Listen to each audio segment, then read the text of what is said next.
Hello दोस्तों, नमस्कार। आज हम एक नए कॉन्सेप्ट को पढ़ने जा रहे हैं जिसका नाम है सेकेंड जनरेशन एलपीजी रिफॉर्म, या जिसको हम शॉर्ट फॉर्म में एलपीजी 2.0 बोल सकते हैं। यहाँ एलपीजी का मतलब है लिबरलाइजेशन, प्राइवेटाइजेशन एंड ग्लोबलाइजेशन। आज हम जिस टॉपिक को पढ़ने जा रहे हैं ये कोई पूरी तरह से नया या कोई आइसोलेटेड कॉन्सेप्ट नहीं है, या कोई सेपरेट कॉन्सेप्ट नहीं है, बल्कि ये उसी सुधार का पार्ट है या उसी आर्थिक सुधार का ये हिस्सा है जो तत्कालीन प्रधानमंत्री नरसिम्हा राव जी, तत्कालीन वित्त मंत्री मनमोहन सिंह जी के नेतृत्व में 1991 में शुरू हुए थे। आपने ऑलरेडी ये पढ़ चुके हैं कि बीओपी क्राइसिस होती है 1991 में, और उस बीओपी क्राइसिस की प्रतिक्रिया स्वरूप भारत अपनी अर्थव्यवस्था को बदलता है। जो स्टेट डोमिनेंट इकोनॉमी थी वो मार्केट ओरिएंटेड इकोनॉमी की तरफ बढ़ने लगती है, जिसके पीछे कई एक्सटर्नल और कई इंटरनल फैक्टर थे। एक्सटर्नल फैक्टर के तौर पे मैंने आपको बताया था कि आईएमएफ और वर्ल्ड बैंक का एक दबाव, जिसको हम स्ट्रक्चरल एडजस्टमेंट प्रोग्राम के नाम से जानते हैं, या इंटरनल भारत की इकोनॉमी में जो कमियां थीं उनको सुधारने के लिए हम सुधार शुरू करते हैं। जब हम ये एलपीजी रिफॉर्म की शुरुआत करते हैं 1991 में, तो एक समय तक वो लगातार होते हैं और एक स्पीड के साथ बढ़ रहे होते हैं, और वो समय था 1991 से 2004 तक। इस टाइम पीरियड तक एलपीजी रिफॉर्म हो रहे होते हैं और उनकी स्पीड बनी रहती है, अर्थात अर्थव्यवस्था में नीतियों के स्तर पे लगातार परिवर्तन होता रहता है, और उसी के परिणाम स्वरूप हम देखते हैं कि हमारी इकोनॉमिक या हमारी जीडीपी ग्रोथ रेट नई ऊंचाइयों को छूने लगती है। पर 2004 के बाद भारत में एक चेंज आता है, एक परिवर्तन आता है, और वो परिवर्तन होता है सरकार का परिवर्तन। क्योंकि चुनाव के फलस्वरूप यूपीए गवर्नमेंट इस्टेब्लिश होती है। अभी तक एनडीए गवर्नमेंट थी, फिर यूपीए गवर्नमेंट जब आती है तो यूपीए गवर्नमेंट एक कोलिशन की गवर्नमेंट रहती है, और उसमें लेफ्ट पार्टी का सपोर्ट होता है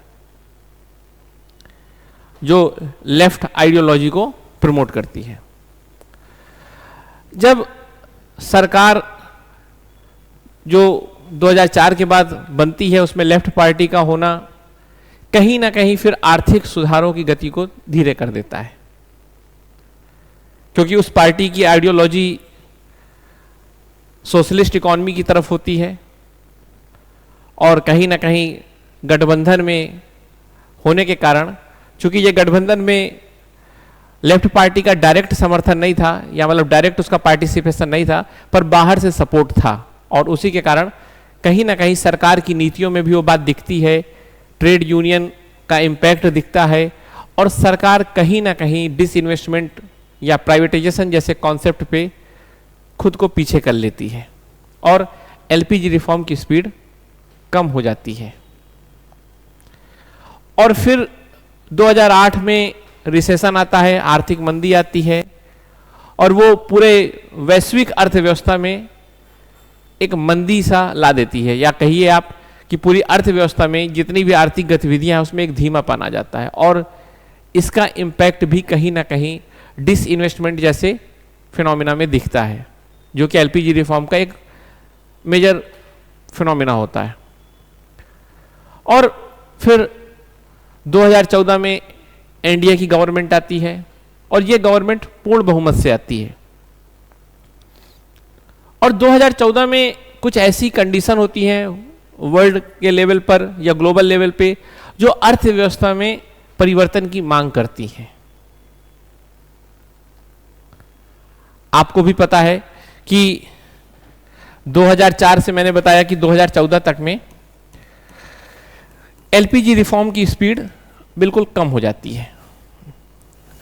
और 2014 में जब एक नई गवर्नमेंट बनती है, मैंने आपको कहा एनडीए की गवर्नमेंट बनती है और वो भी पूर्ण बहुमत के साथ बनती है, तो फिर एक बार ये आर्थिक सुधार की चर्चा करती है या आर्थिक सुधार की बात करती है या अर्थव्यवस्था की नीतियों में परिवर्तन करना चाहती है। और उस समय मैंने आपको बताया कि एक तो पॉलिटिकल रीजन की जो सरकार बन रही है वो भी सुधार की हिमायती है, वो भी प्राइवेटाइजेशन या कैपिटलिस्ट इकोनॉमी की हिमायती है, पर वो कहीं ना कहीं एक और फिनोमिना पूरे वर्ल्ड में उस समय आ रहा था, वो इस बात के लिए हमें प्रेरित कर रहा था कि हमें अपनी अर्थव्यवस्था को और बेहतर करना होगा, और वो था इंडस्ट्रियल रिवॉल्यूशन 4.0, जिसको हम IR 4.0 कहते हैं।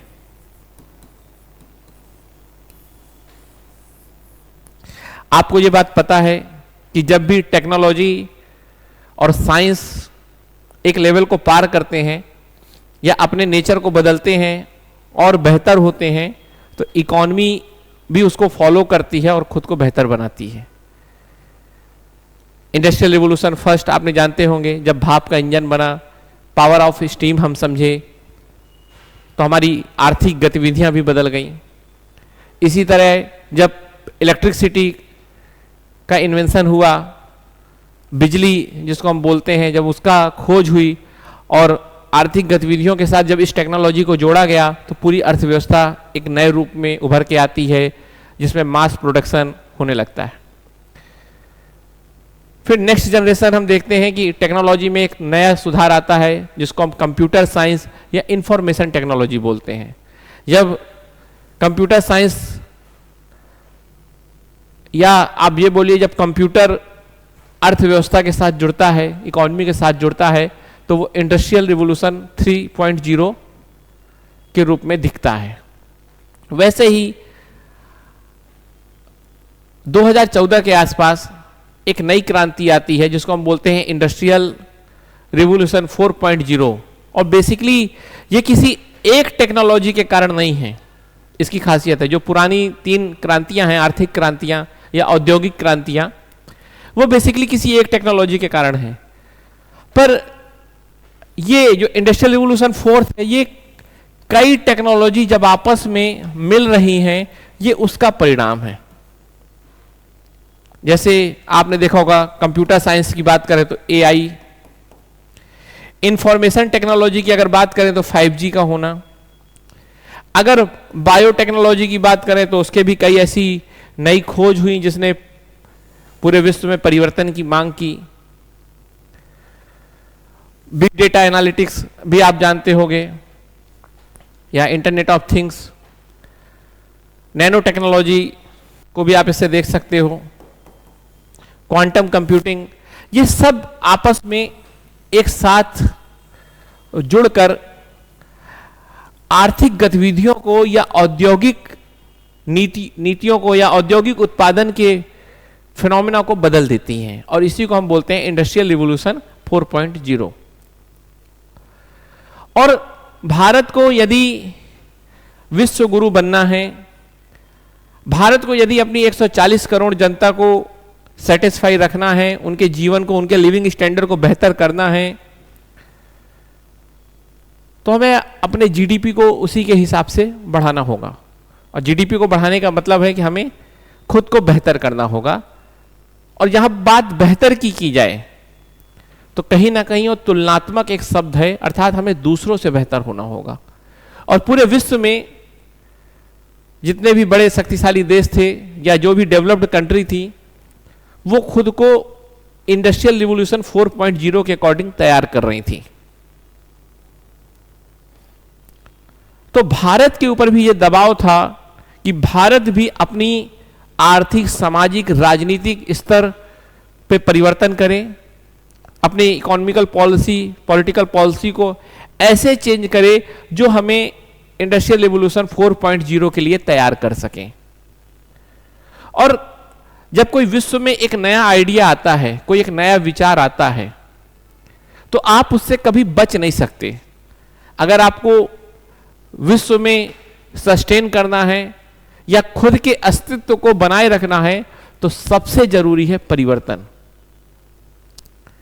मतलब ये कह सकते हैं कि बिना खुद को चेंज किए आप कभी स्टेबल या अपने एग्जिस्टेंस को बनाए नहीं रख सकते। अगर आपको स्थायित्व लाना है तो परिवर्तन करना होगा। और ये भारत की खूबी रही है। आपने पढ़ा होगा कि भारत ही एक ऐसी सभ्यता है जो हजारों साल से एक स्थायित्व को लेकर चल रही है। सिंधु घाटी सभ्यता के भी फीचर्स आज आपको दिखते हैं और ये परिवर्तन के ही फलस्वरूप संभव हो पाया है। अगर हमने अपने आप को परिवर्तित नहीं किया होता तो आज हम भी किसी एक पुरानी सभ्यता का नाम मात्र रह जाते या कोई एक सिंधु घाटी सभ्यता मात्र हो जाती, जबकि हम आज उसी के एक्सटेंडेड पार्ट हैं और आज भी कई फीचर्स हमारे अंदर दिखते हैं, चाहे वो पेड़ों की पूजा हो या बहुत सारे ऐसे भी फिनोमिना हैं। तो हमने कहा कि अगर हमें कंपटीशन में बने रहना था तो हमें परिवर्तन करना था और इसी परिवर्तन की मांग ने हमें एलपीजी 2.0 के लिए मोटिवेट किया। तो आप कह सकते हो कि भारत इंडस्ट्रियल रिवॉल्यूशन 4.0 के फल को खाना चाहता था। अगर इसके फायदे को उठाना चाहता था तो उसे कहीं ना कहीं अपने आप को दूसरे देशों की तुलना में बेहतर बनाना होगा, कॉम्पिटिटिव बनाना होगा और इसी के कारण सुधार करना पड़ेगा। और देखिए, भारत पहले, दूसरे और तीसरे इंडस्ट्रियल रिवॉल्यूशन का फायदा नहीं उठा पाया। पहले और दूसरे जब औद्योगिक क्रांतियां हुई उस समय भारत गुलाम था। भारत पूरी तरह से ब्रिटिश नीतियों के द्वारा शोषित हो रहा था, एक्सप्लॉइट हो रहा था। इसलिए भारत ये दो इंडस्ट्रियल पॉलिसी का फायदा नहीं ले पाया। और जब थर्ड इंडस्ट्रियल रिवॉल्यूशन आया उस समय भारत पॉवर्टी, कम्युनलिज्म, कास्टिज्म या बहुत सारे ऐसे कॉन्सेप्ट से जूझ रहा था, तो वो भी हाथ से निकल गया। लेकिन इस बार भारत इस मौके को जाना नहीं देना चाहता और भारत खुद को तैयार करना चाहता है इंडस्ट्रियल रेवोल्यूशन 4.0 के लिए, अर्थात एक नई आर्थिक शक्ति बनने के लिए। और भारत के पास या तो कहें स्ट्रेंथ थी या एक चैलेंज था जिसके कारण भारत इस परिवर्तन को लेकर कोई समझौता नहीं कर सकता, और वो था डेमोग्राफिक डिविडेंड। जब हम बात अपने देश के जवान यूथ की करते हैं, मतलब जो हमारे यहाँ यूथ है, और हम जब देखते हैं कि विश्व में सबसे ज्यादा यूथ भारत के पास है, तो कहीं ना कहीं हमारे लिए ये एक बहुत बड़ा रिसोर्स है। और यदि हम खुद को परिवर्तित कर लें, अपनी अर्थव्यवस्था को परिवर्तित कर लें और इस यूथ के साथ उसे इंटीग्रेट कर दें, तो ये हमारे लिए एक वरदान बन सकता था, और जिसको हम डेमोग्राफिक डिविडेंड बोलते हैं।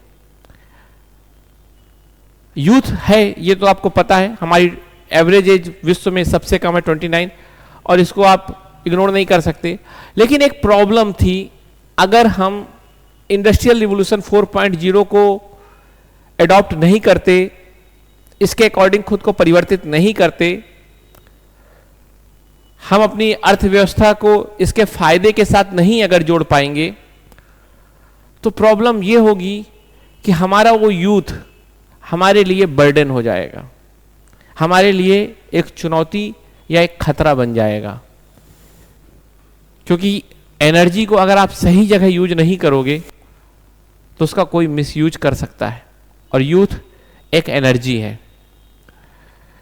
तो इसलिए भी हमें परिवर्तन करना है कि हमारे यूथ को हम एक नई डायरेक्शन में ले सकें, उसे इकोनॉमी की एक्टिविटी के साथ जोड़ सकें, उसे स्ट्रक्चरल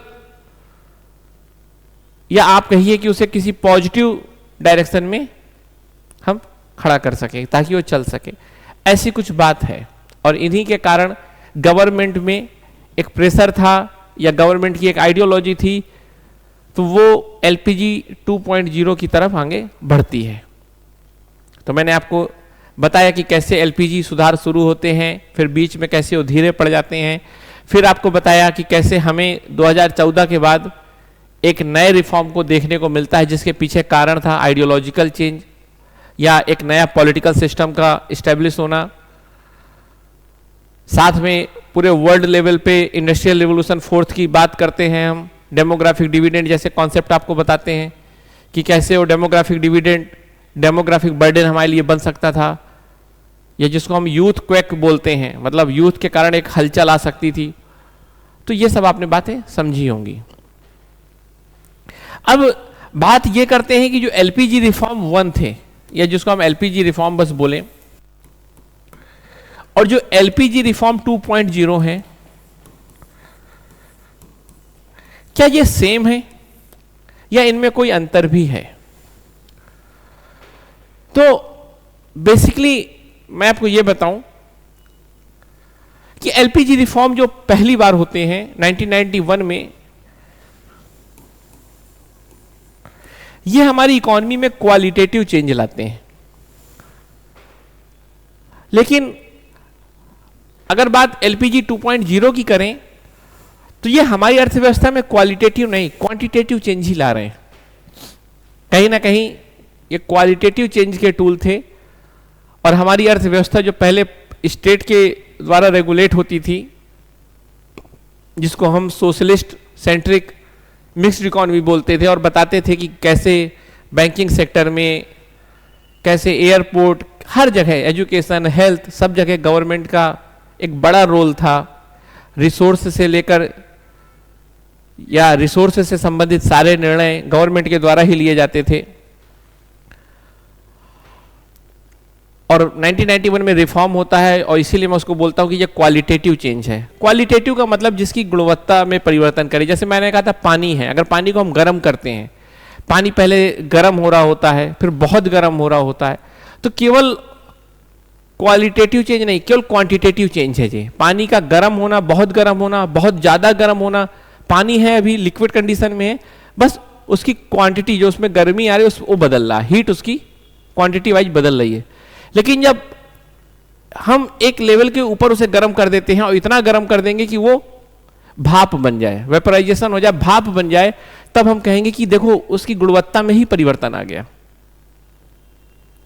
जैसे मैं एक और उदाहरण इसका आपको बताऊं, जैसे मान लो बांग्लादेश है अभी, और बांग्लादेश में मान लो यूथ के अंदर गुस्सा आया, तो गुस्सा आ रहा, तो आप ये कह सकते हो कि वो गुस्से में क्वांटिटी में चेंज आ रहा है। लेकिन एक समय ऐसा गुस्सा आएगा कि शायद तो सरकार को उखाड़ फेंके, या पूरे के पूरे पॉलिटिकल सिस्टम को बदल दें, या डेमोक्रेसी से वहां पर मोनार्की आ जाए, डिक्टेटरशिप आ जाए, तो आप कहोगे अब क्वालिटी ही पूरी बदल गई।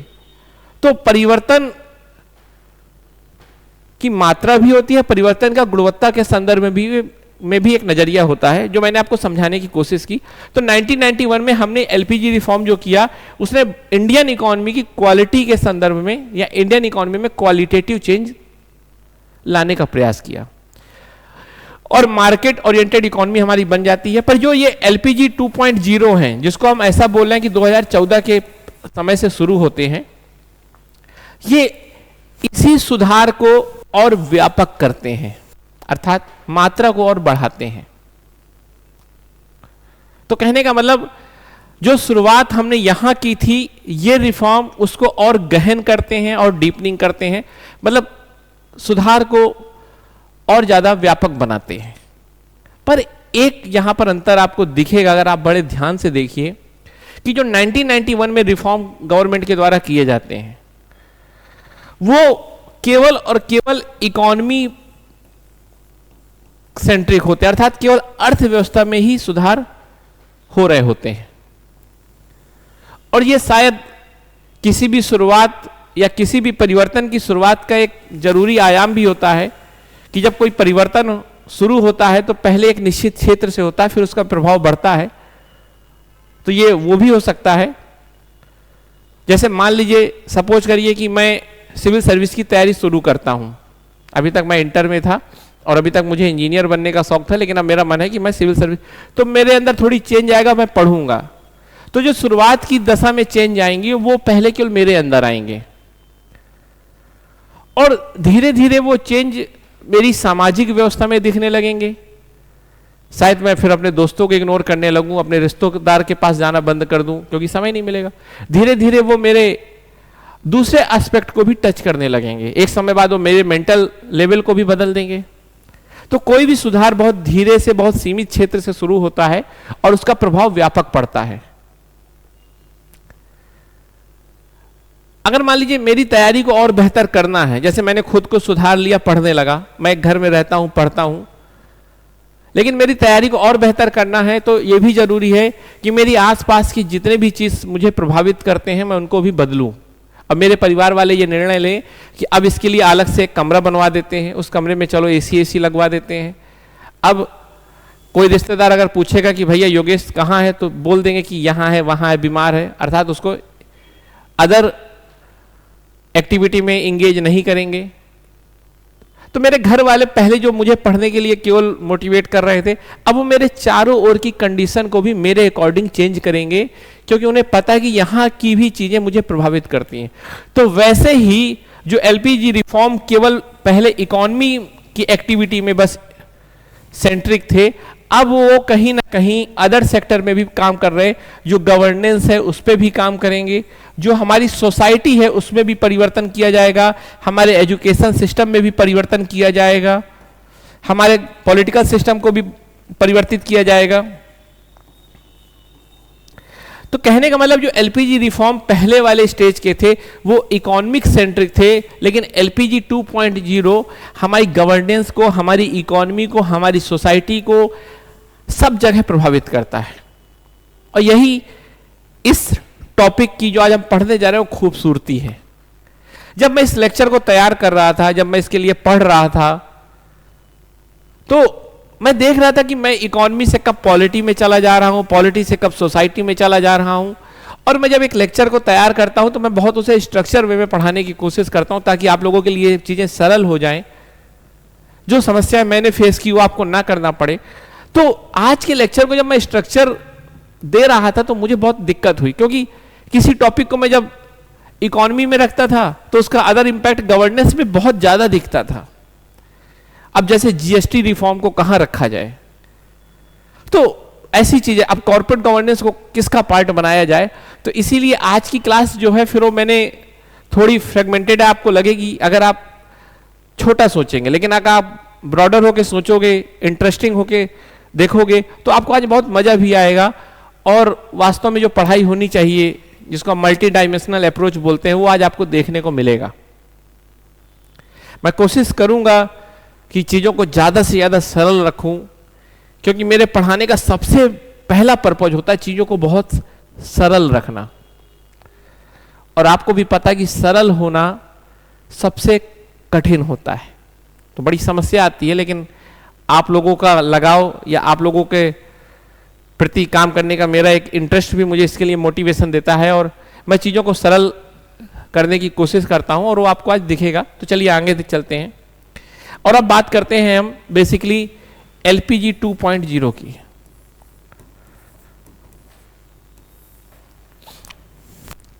तो एलपीजी 2.0 जो पूरी अर्थव्यवस्था को एक नई दिशा देने जा रहे हैं, या प्राइवेटाइजेशन को बढ़ाने जा रहे हैं, या आप ये कहिए कि कंपटीशन को बढ़ाने जा रहे हैं। क्योंकि प्राइवेटाइजेशन हम करते क्यों हैं? हमारा पर्पज प्राइवेटाइजेशन करना नहीं है, हमारा पर्पज इकोनॉमी की इफिशियंसी को बढ़ाना है। अर्थात हम इकोनॉमी को इफिशिएंट बनाना चाहते हैं। इफिशिएंट कब होगी? जब इकोनॉमी में कंपटीशन होगा। और कंपटीशन कब होगा? जब इकोनॉमी में प्राइवेट प्लेयर होंगे। तो हमारा पर्पज, अल्टीमेट गोल है कि इफिशियंसी हो, इफिशियंसी हो तो ग्रोथ हो, ग्रोथ हो तो डेवलपमेंट हो, डेवलपमेंट हो तो लोगों का लिविंग स्टैंडर्ड उठे, और सबका साथ सबका विकास हो। तो कहने का मतलब हमारा मेन गोल तो ये है लिविंग स्टैंडर्ड को बढ़ाना। लेकिन इसके लिए हमें डेवलपमेंट करना होगा, डेवलपमेंट के लिए हमें ग्रोथ करना होगा, ग्रोथ के लिए हमें इफिशियंसी लानी होगी, इफिशियंसी के लिए हमें कंपटीशन बढ़ाना होगा, और कंपटीशन के लिए हमें प्राइवेट सेक्टर को बढ़ाना होगा, या प्राइवेटाइजेशन को इकोनॉमी में महत्व देना होगा। तो ऐसा कुछ एक फिनोमिना है। तो इसीलिए हम कहते हैं कि हमने प्राइवेटाइजेशन को बढ़ाने की फिर कोशिश की, और उसके लिए हमने बेसिकली सोसाइटी के लेवल पे चेंज लाए। हम इकोनॉमी के लेवल पे चेंज लाए, हम गवर्नेंस के लेवल पे चेंज लाए। इन 3 सेक्टर में हमने परिवर्तन की बात की।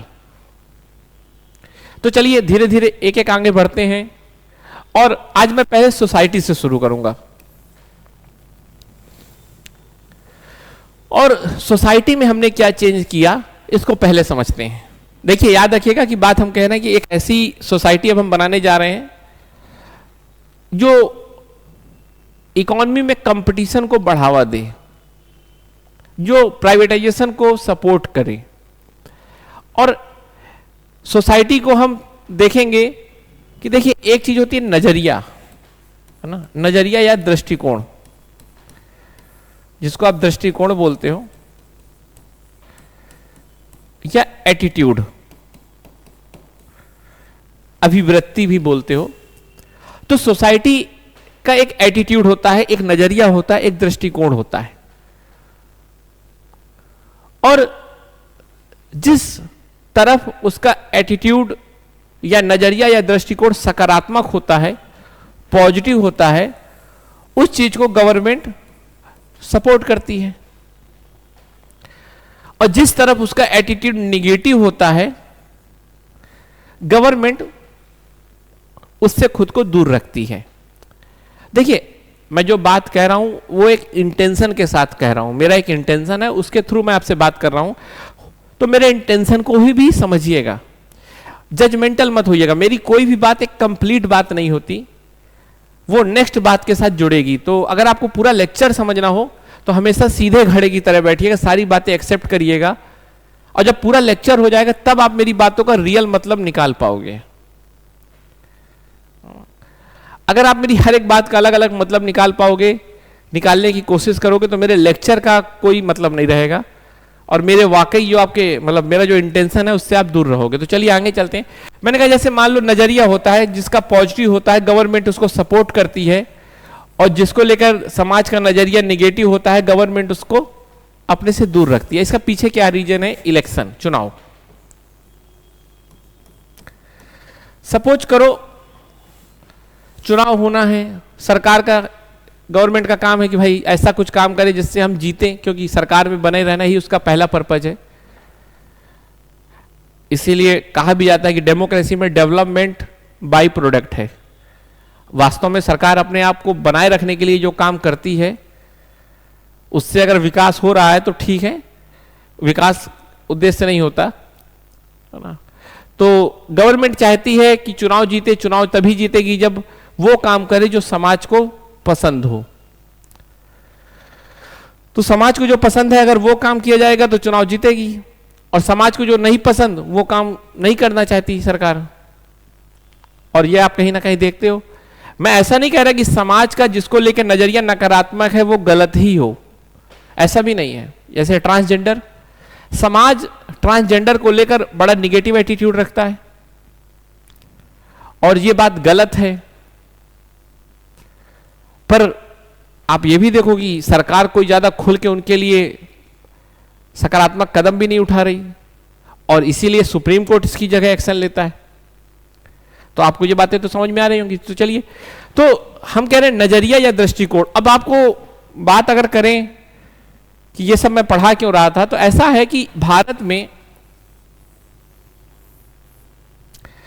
1947 के बाद कुछ ऐसा सिस्टम या माहौल सेट किया गया, बनाया गया, और आज भी वो है कि कहीं ना कहीं हमने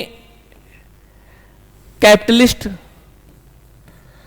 ग्रुप के लिए या पूंजीपतियों के लिए एक नकारात्मक एटीट्यूड डेवलप कर लिया। इसका एक मैं उदाहरण आपको बॉलीवुड की मूवी से दिखाता हूं, क्योंकि बॉलीवुड मूवी भारत में सबसे बड़ा टूल है संस्कृति या सामाजिक दृष्टिकोण को बदलने का, बनाने का, बिगाड़ने का, सुधारने का। यह भी कह सकते हैं कि हमारी जो मूवी है वो हमारे समाज के एटीट्यूड को भी दिखाती हैं, साथ में एटीट्यूड को बदल भी सकती हैं, दोनों उसका काम है। आप बड़े ध्यान से देखो कि जितनी भी पुरानी बॉलीवुड मूवी होती थी 17, 18, 90 की, आप हमेशा देखो कि जो हीरो होगा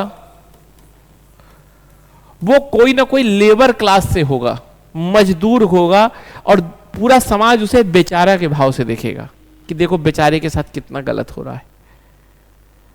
और हमेशा हीरो आप देखोगे तो कोई ना कोई मजदूर होगा, जैसे कुली है ना, कोयले की खदान में काम करने वाला कोई मजदूर, कोई गरीब लेबर होगा। और जो विलेन होगा वो कोई ना कोई कैपिटलिस्ट क्लास से जुड़ा होगा, कोई बिजनेसमैन होगा। और हमेशा आप देखोगे बिजनेसमैन की बेटी से हीरो को प्यार होता है और हीरो बाद में कैपिटलिस्ट को हरा देता है। तो समाज में एक ऐसा दृष्टिकोण या एक नजरिया ऐसा बना हुआ है कि सारे पूंजीपति चोर होते हैं, सारे पूंजीपति देश का शोषण करते हैं, मजदूरों का शोषण करते हैं, या कहिए कि उसको लेकर एक नकारात्मक एटीट्यूड बना होता है। और ये एटीट्यूड इतना लोगों में समा चुका है कि आज भी कहीं ना कहीं हम उसको देखते हैं कि जब चाय की दुकान पे बैठते हैं, बात करते हैं, तो देखते हैं कि अच्छे खासे पढ़े लिखे लोग, या जिसको कहा जाए हमारी देसी भाषा में बोला जाता है पढ़े लिखे गंवार, है ना, लिटरेट अनएडुकेटेड, ऐसे लोग क्लियरली बोलते हैं कि सारा पैसा कुछ परिवार लिए जा रहे हैं, या जिसको सीधे अगर बोला जाए तो अंडानी अमानी सारा पैसा लिए जा रहे हैं, ऐसी बातें करते हैं कि देश लूटा जा रहा है। उनकी बात में थोड़ी सच्चाई है, मैं ये नहीं बोल रहा, उनकी बात में सच्चाई है, पर जिस इंटेंशन के साथ बोल रहे हैं वो इंटेंशन सही नहीं है, और फैक्चुअल लेवल पे भी देखा जाए तो पूरी बात तो सच नहीं है। तो ये नजरिया ही है जो वहां रिफ्लेक्ट हो रहा होता है। और जब ऐसा नजरिया होगा तो सरकार जब अपनी पॉलिसी बना रही होगी तो हमेशा समाज के उस एटीट्यूड को भी ध्यान में रखेगी, और समाज का वही नकारात्मक एटीट्यूड जो कैपिटलिस्ट के लिए है वो सरकार को भी रोकेगा ऐसी पॉलिसी बनाने के लिए जो कैपिटलिस्ट को सपोर्ट करता हो। तो और जबकि मैंने आपको बताया था सोने की चिड़िया, जब मैं बता रहा था भारत को कि भारत कैसा एक प्रॉस्पर देश है था, उस समय भारत में देखेंगे अगर आप तो बड़े बड़े पूंजीपति थे। और ये बात मैं नहीं कह रहा, ये बात हमारा इकोनॉमिक सर्वे कहता है कि हमें अपना समाज का दृष्टिकोण, समाज का नजरिया बदलना होगा। और इसी काम को लेकर, इसी काम को जो मैंने आपको कहा कि सरकार अब एक नए तरीके से काम कर रही है, हमारे जो सोसाइटी के एटीट्यूड को बदल रही है, और सोसाइटी के एटीट्यूड को हमारे इस तरह से बदल रही है कि वो प्राइवेट सेक्टर को लेकर पॉजिटिव हो, ताकि सरकार को भी काम करने के लिए एक मोटिवेशन मिले, या आप कहिए कि डर खत्म हो। और ये डर आपको हर जगह दिखेगा। हमारे जो बड़े अधिकारी हैं, जो सचिव सेक्रेटरी लेवल के होते हैं, वो भी बहुत डरते हैं, क्योंकि अगर मान लो मीडिया, कोर्ट, सीवीसी, सीबीआई के द्वारा सवाल किया गया तो एक फोबिया टाइप का रहता है, डरते हैं, इसीलिए वो डिसीजन भी नहीं लेते थे। तो इस तरह मैंने आपको बताया कि कैसे सरकार इस एटीट्यूड को बदल रही है ना। मान लो किसी अधिकारी ने कोई ऐसी पॉलिसी बनाई और बाद में लोगों ने कहा कि इसने सारा पैसा लुटा दिया, तो अधिकारी भी डरते कि हम क्यों भाई बदनाम हो। तो समाज का दबाव कहीं ना कहीं रहता है, और समाज का दबाव समाज के दृष्टिकोण के बेस पे बनता है। तो सरकार का एक प्रयास है कि अब समाज के लोगों का दृष्टिकोण बदला जाए, और प्राइवेट सेक्टर को लेकर जो एटीट्यूड है, जो नेगेटिव एटीट्यूड है, अब उसको पॉजिटिव बनाया जाए। और इसी कदम पे आप एक बार ध्यान देखो तो हम अब सरकार इसके लिए क्या काम कर रही है मैं आपको ये भी बताऊं। और इसको बिहेवियरल इकोनॉमी बोलते हैं, अर्थात सरकार अब बिहेवियर के लेवल पे, एटीट्यूड के लेवल पे भी काम कर रही है। तो आप देखोगे कि सरकार अब जो ज्यादा टैक्स पे करते हैं उसको लेकर कई तरह की ऐसी पॉलिसी की इनकी ब्रांडिंग की जा रही है। मतलब जो बहुत ज्यादा टैक्स पे कर रहे हैं उनको एज ए हीरो दिखाया जा रहा है, वो इकोनॉमिकल हीरो हैं। सरकार की ये कोशिश है, और इससे रिलेटेड कई ऐसी पॉलिसियां भी हैं। तो जो वेल्थ क्रिएशन में हेल्प कर रहे हैं भारत की, जो टैक्स पे कर रहे हैं, तो सरकार उनको प्रमोट कर रही है। जैसे कई बार आप देख होंगे सबसे ज्यादा टैक्स पे करने वाले ये हैं, तो उनके लिए एक पॉजिटिव एटीट्यूड बनता है जनता का। साथ में सरकार की अब कोशिश है कि जॉब सीकर की जगह जॉब क्रिएटर का अप्रोच बने। अर्थात पहले हमारे यहां लोग जॉब ढूंढते थे, रिस्क नहीं लेना चाहते थे, तो सरकारी नौकरी की तरफ जाने के लिए तैयारी करते रहते थे। आप आज भी इस चीज को देख सकते हैं कि कई लोग 35-35, 40-40 साल के लोग हो गए हैं और अभी भी सरकारी नौकरी की तैयारी कर रहे हैं। तो कहीं ना कहीं जॉब सीकर एटीट्यूड हमारा जो था, जॉब क्रिएटर में अब बदला जा रहा है। और जॉब क्रिएटर का मतलब है कि आप भी बिजनेस करें, आप खुद को ऐसा बनाएं, इतना वेल्थ क्रिएट करें कि आप लोगों को जॉब दे सकें। तो जॉब क्रिएटर का जो एटीट्यूड बदल रहा है और कहीं ना कहीं इसका रिफ्लेक्शन दिख रहा है।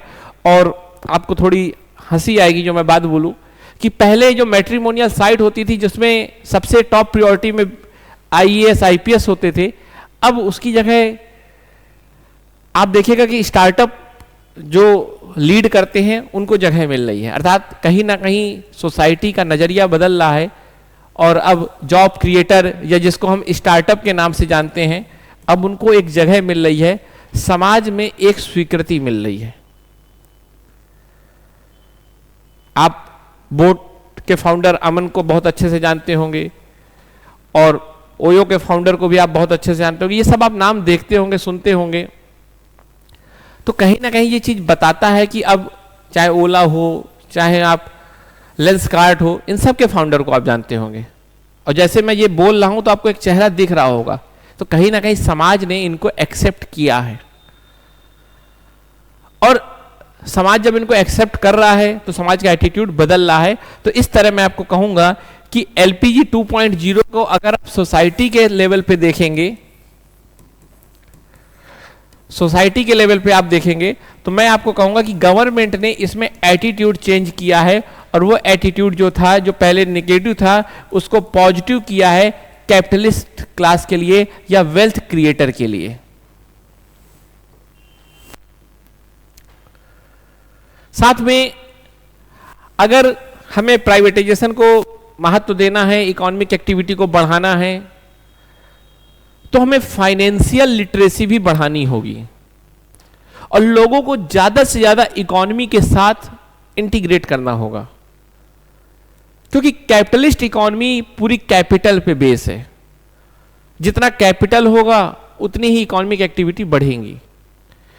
और भारत के लोगों के पास जो कैपिटल होता था उसको अपने तकिए के नीचे रख लेते थे, दाल के डिब्बे में रख लेते थे, किचन में रख लेते थे। कहने का मतलब पैसा अपने पास रखते थे। और जैसे ही आप पैसा अपने पास रखोगे, कैपिटल अपने पास रखोगे, आप उसे इकोनॉमी से जब आइसोलेट कर दोगे तो ये इकोनॉमी को भी नुकसान है और आपको भी नुकसान है। जितना ज्यादा सर्कुलेशन होगा कैपिटल का इकोनॉमी में, वेल्थ उतना ही क्रिएट होगा। और इसी के लिए आप देखोगे कि हमने फाइनेंशियल लिटरेसी को बढ़ाने की बात की और वो भी आप देखो कि कैसे बढ़ा। एक जनधन योजना, प्रधानमंत्री जनधन योजना आप देखते होंगे, तो लोगों ने पैसा अपना अकाउंट में डालना चालू किया। जब पैसा लोगों ने बैंक में डाला तो मतलब चला ये लोग हैं, इनका पैसा बैंक में गया और बैंक से वो पैसा इकोनॉमी में इंटीग्रेट हो गया। और इस तरह से हमारी सोसाइटी का जो फाइनेंशियल कल्चर था वो प्रोग्रेसिव हुआ और लोग इकोनॉमी के साथ खुद को इंटीग्रेट करने लगे। आजकल की यूथ शेयर मार्केट से बहुत जुड़ रही, तो शेयर मार्केट के भी थ्रू आप कहीं ना कहीं अपना पैसा इकोनॉमी में इन्वॉल्व करते हो। तो कहा जा सकता है कि हमारा जो इकोनॉमिक कल्चर है वो चेंज हो रहा है और लोग अब फॉर्मल इकोनॉमी के साथ खुद को इंटीग्रेट कर रहे हैं। ये चीज न केवल इकोनॉमी में हो रहा है बल्कि पॉलिटी में भी। आप देखो कि पहले रिक्शे वाला या जो भी स्ट्रीट वेंडर होते थे, कभी वो बात नहीं करते थे कि प्रधानमंत्री कौन होगा, पॉलिसी कैसी है, प्रधानमंत्री अच्छा है कि बुरा है। पर इस 10 साल में आप देखो कि सब अपने साथ एक ना एक पॉलिटिकल ओपिनियन रखते हैं। That is important. वो ओपिनियन कैसा है ये इंपॉर्टेंट नहीं है, वो ओपिनियन रखते हैं, ये बहुत इंपॉर्टेंट है। और वैसे ही इकोनॉमिक एक्टिविटी में भी धीरे धीरे इन्वॉल्वमेंट सबका बढ़ रहा है, ये भी बहुत इंपॉर्टेंट है। और जब इकोनॉमिक एक्टिविटी में इन्वॉल्वमेंट बढ़ेगा, इकोनॉमी में कैपिटल फ्लो बढ़ेगा, तो कहीं ना कहीं आप वो पाओगे कि इकोनॉमी हमारी इंडस्ट्रियल रिवोल्यूशन 4.0 के लिए खुद को तैयार कर रही होगी, क्योंकि कॉम्पिटिटिव बन रही होगी। हमारे देश का पैसा ही हमारे अंदर अगर लग रहा है तो हमें विदेश के पैसे की जरूरत नहीं पड़ेगी, हमें एक्सटर्नल डेब्ट की जरूरत नहीं पड़ेगी। और जब बाहर से आप पैसा नहीं लेते, अर्थात कर्जा नहीं लेते हो, क्योंकि आप कर्जा जैसे ही लोगे आपकी क्रेडिट कम हो जाती है, आपकी विश्वसनीयता कम हो जाती है, और जब विश्वसनीयता कम हो जाती है तो फिर आपको कर्जा और महंगा मिलता है। लेकिन जब आप बाहर से कर्जा नहीं लोगे तो आपकी क्रेडिबिलिटी बढ़ेगी, आपकी विश्वसनीयता बढ़ेगी, और जितनी आपकी विश्वसनीयता बढ़ेगी इकोनॉमी में, आप उतने ही economic sovereignty, economic super power की तरफ बढ़ रहे होंगे। आपको एक बात मैं अगर बताऊं, आज पूरे विश्व में अगर डॉलर को हम as a global currency accept करते हैं तो उसका बस एक कारण है, वो कारण है यूएसए को लेकर ट्रस्ट, या हमारी यूएसए पे जो भरोसा है पूरे विश्व का, उसी के कारण उस डॉलर को एक्सेप्ट किया जाता है। ये केवल क्रेडिबिलिटी है, ये केवल एक विश्वास है जिसके कारण पूरा विश्व आज डॉलर को एक्सेप्ट करता है। अगर भारत को भी विश्व गुरु बनना है, इकोनॉमिक सुपर पावर बनना है, तो यही भरोसा पूरे विश्व के लिए पैदा करना होगा। और वो भरोसा कब आएगा? जब हम अंदर से मजबूत होंगे, और अंदर से मजबूत होने का मतलब है हम इकोनॉमिक इंटीग्रेट होंगे, इकोनॉमिक एक्टिवेट होंगे, और अपनी इकोनॉमी को एक नई डायरेक्शन में ले जा रहे होंगे। मैं आपको जब इंडियन इकोनॉमी के बारे में पढ़ा रहा हूं तो मैं कोई प्रीलिम्स के फैक्ट नहीं बता रहा, इसके लिए बहुत सारे नोट्स मार्केट में अवेलेबल हैं, आप देख सकते हो। बेसिकली मैं इकोनॉमी को लेकर एक बहुत व्यवहारिक नजरिया आपके अंदर पैदा कर रहा हूं कि इकोनॉमिक फोबिया खत्म हो जाए, और इकोनॉमी आपको ऐसे लगे जैसे अभी तक आप हिस्ट्री पॉलिटी के साथ मजे लेते थे, अब इकोनॉमी के साथ आप मजे लो। तो चलिए हम देखते हैं कि कैसे गवर्नमेंट के द्वारा हमारा एटीट्यूड चेंज किया जा रहा है, हमें फाइनेंशियली लिटरेट करके हमें फाइनेंशियली अपनी इकोनॉमी के साथ इंटीग्रेट किया जा रहा है। और यहां पर आप प्रधानमंत्री जनधन योजना के साथ इसे जोड़ सकते हो। साथ में डिजिटल इंफ्रास्ट्रक्चर जो बना है, डिजिटल इंफ्रा खासकर इकोनॉमी से रिलेटेड, वो भी कहीं ना कहीं हमें या हमारी पूरी इकोनॉमी में मोबिलिटी को बढ़ाता है। 1 मिनट में आप फोन पे कर देते हो या पेटीएम कर देते हो, आप अपना पैसा डिपॉजिट करने लगे हो। माइक्रो एटीएम का एक कॉन्सेप्ट आया कि गांव में एक आदमी जाएगा, आप उसका थंब इंप्रेशन लगाओगे, आपको पैसे दे देगा। तो बड़ा आसान हो गया है इकोनॉमिक एक्टिविटी को चालू करना या लागू करना। वो सब डिजिटल इंफ्रा के कारण हुआ है। तो आप कह सकते हो जो हमने अपने इंडिया को डिजिटल इंडिया किया, वो भी कहीं ना कहीं प्राइवेटाइजेशन को बढ़ावा देगा, एलपीजी को बढ़ावा देगा, क्योंकि वो भी कैपिटल फ्लो को बढ़ावा देगा। तो इस तरह से भी आप इसको समझ सकते हो, इकोनॉमी की इफिशियंसी को बढ़ाएगा। क्योंकि जितना बैंकिंग सेक्टर मजबूत होगा, जितना बैंकिंग सेक्टर मजबूत होगा, उतना ही कैपिटल को लेकर भारत मजबूत होगा। और बैंकिंग सेक्टर कहीं ना कहीं आप डिजिटल इंफ्रा के साथ कनेक्ट कर सकते हो, चीजों को आपस में लिंक करना है ना। अगर आपको नहीं समझ में आ रहा हो बैंकिंग सेक्टर की importance for the capitalist economy, तो आप मेरी एक वीडियो है master video of Indian economy, आप उसको पढ़ना। उसमें देखना कि कैसे बैंकिंग सेक्टर का कमजोर होना पूरी इकोनॉमी के लिए एक डिजास्टर साबित होता है, जिसको हम इकोनॉमिक डिजास्टर बोलते हैं, जो कहीं ना कहीं 2008 में यूएसए ने इकोनॉमिक डिजास्टर को महसूस किया और जिसके झटके भारत या पूरे विश्व को लगे। तो चलिए आगे चलते हैं। तो सोसाइटी में इस तरह के ड्रास्टिक चेंज आपको देखने को मिलेंगे, और धीरे धीरे आपको उसका मैंने उदाहरण भी बताया, जैसे मैट्रिमोनियल साइट का उदाहरण बताया, जॉब क्रिएटर अप्रोच का उदाहरण आपको बताया, एटीट्यूड बदलने का। जैसे आप मूवी देखो, उस मूवी में आप देखोगे कि अब कैपिटलिस्ट क्लास को लेकर एक नया नजरिया पैदा किया जाता है। जैसे एक रॉकेट करके एक मूवी है रणबीर कपूर की, मुझे याद नहीं आ रहा, आप देख सकते हो। इस तरह मैंने देखा कि हमारी सोसाइटी को बदला गया। अब बात करते हैं कि इकोनॉमी में क्या चेंज आया होगा। तो इकोनॉमी में अगर हम बात करें तो बेसिकली हमारे 3 सेक्टर रहते हैं। एग्रीकल्चर सेक्टर सबसे मेन है, पहले उसकी बात करेंगे, फिर हम बात करेंगे पीएसयू की सेक्टर की, और तीसरी बात हम करेंगे प्राइवेट सेक्टर की।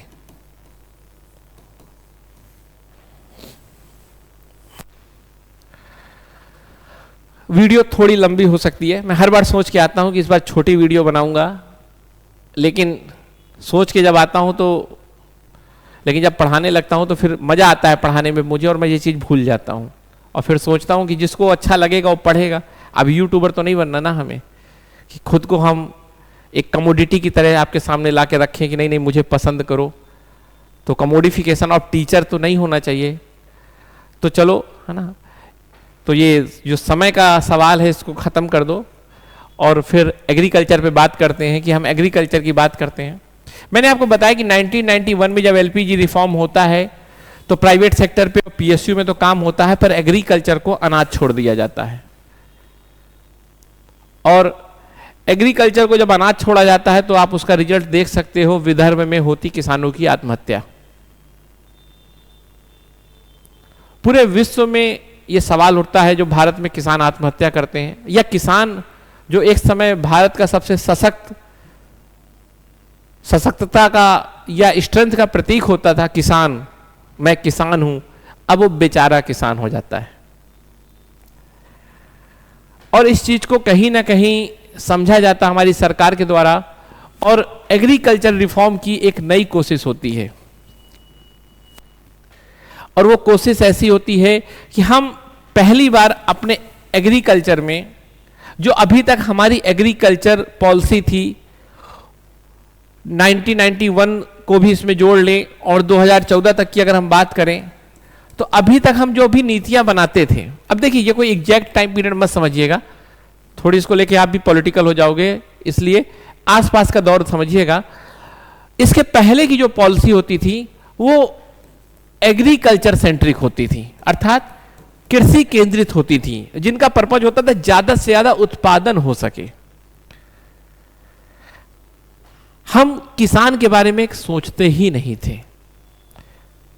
हम ऐसा सोचते थे कि ज्यादा से ज्यादा उत्पादन हो, ज्यादा से ज्यादा प्रोडक्शन हो, जिससे बेच के देश की जीडीपी बढ़े, जिससे ज्यादा से ज्यादा लोगों की फूड सिक्योरिटी इनसिक्योर से सिक्योर हो जाए, ज्यादा से ज्यादा हम एक्सपोर्ट कर सकें तो हमारे पास फॉरेक्स रिजर्व आए। तो कहने का मतलब हम एग्रीकल्चर प्रोडक्शन पे पूरा ध्यान देते थे, एग्रीकल्चर सेंट्रिक हमारी पॉलिसी होती थी, और हमारा पर्पज लोगों को खाना मिल सके, लोगों को खाद्य मुद्रास्फीति से सामना ना करना पड़े, ऐसा हमारा अप्रोच होता था। लेकिन यहां पर इस टाइम पीरियड के बाद हमारी पॉलिसी में चेंज आता है और फार्मर सेंट्रिक हमारी पॉलिसी बनती है, अर्थात किसान केंद्रित नीतियों को हम स्थापित करते हैं, ताकि किसान मजबूत हो और निर्णय ले, और वही बात अपने कैपिटल का वो सही प्रयोग करे, और सबसे पहली बात है कैपिटल को प्रोड्यूस भी करे। हम चाहते हैं किसान मजबूत हो, और पहली बार किसान केंद्रित नीतियों का तरफ हम आगे बढ़ते हैं। और इसका उदाहरण आप देखते होंगे, पीएम किसान योजना,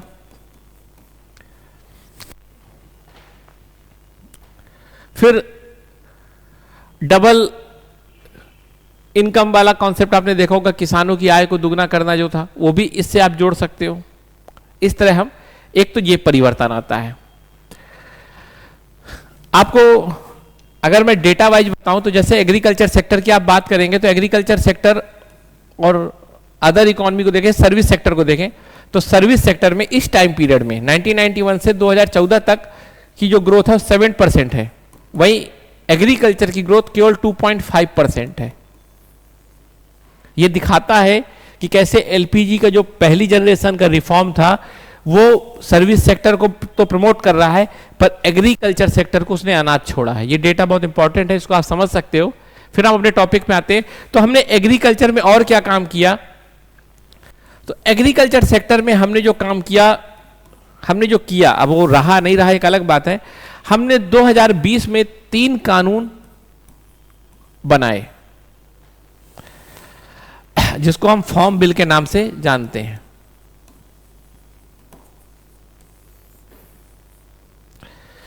आज की डेट में ये कानून नहीं है, इनको निरस्त कर दिया गया, पर एक चर्चा करना पड़ेगा इसकी, क्योंकि एक हमारे पास कॉम्प्रिहेंसिव एक अप्रोच हमें मिलेगा।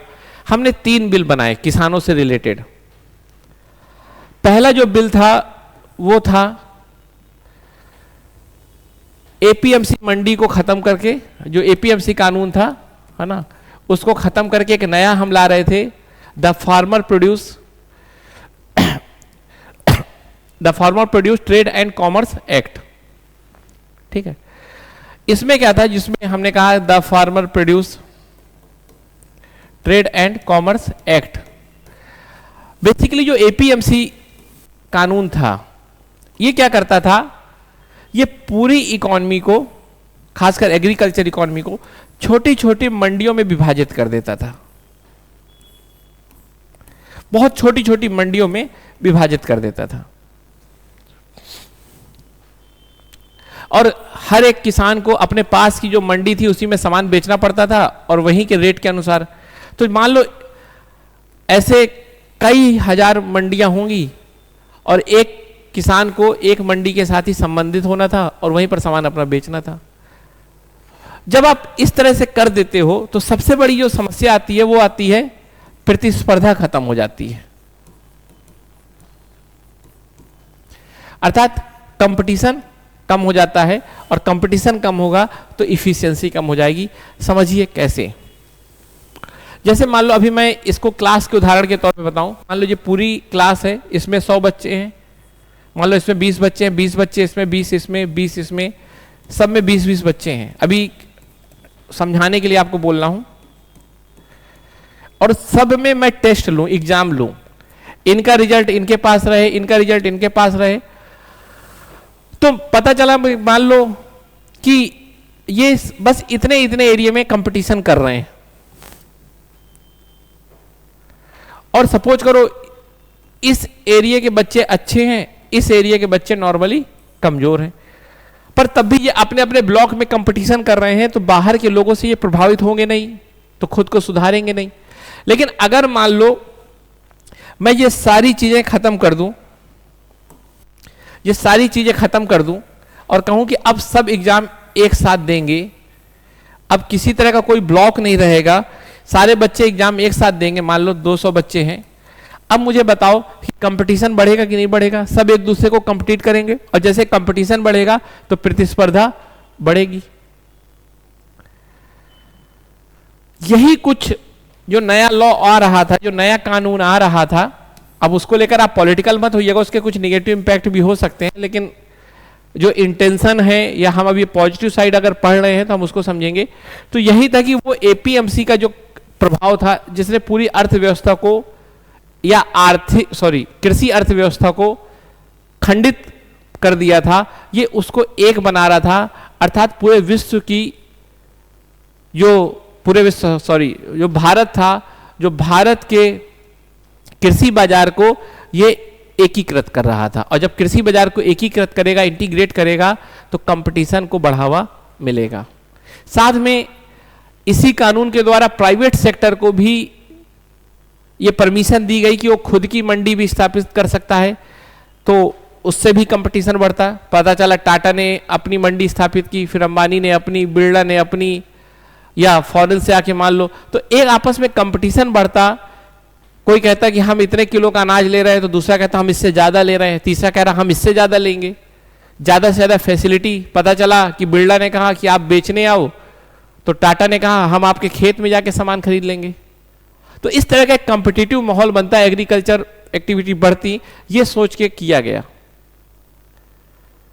और एज ए केस स्टडी आप देखें तो एग्रीकल्चर में गवर्नमेंट का इंटरफेयर बहुत ज्यादा होने के कारण ही कहीं ना कहीं हम नुकसान भी सामना कर रहे हैं। वो चाहे शुगर इंडस्ट्री क्राइसिस आप देख लो, और इसका जस्ट अपोजिट पार्ट अगर आपको देखना हो तो आप मिल्क इंडस्ट्री देखो, जो एग्रीकल्चर से ही रिलेटेड है, पर गवर्नमेंट का उसमें इंटरफेयर बहुत ज्यादा कम है, इसीलिए आज वो पूरे ग्लोबल लेवल पे कंपीट कर रही है।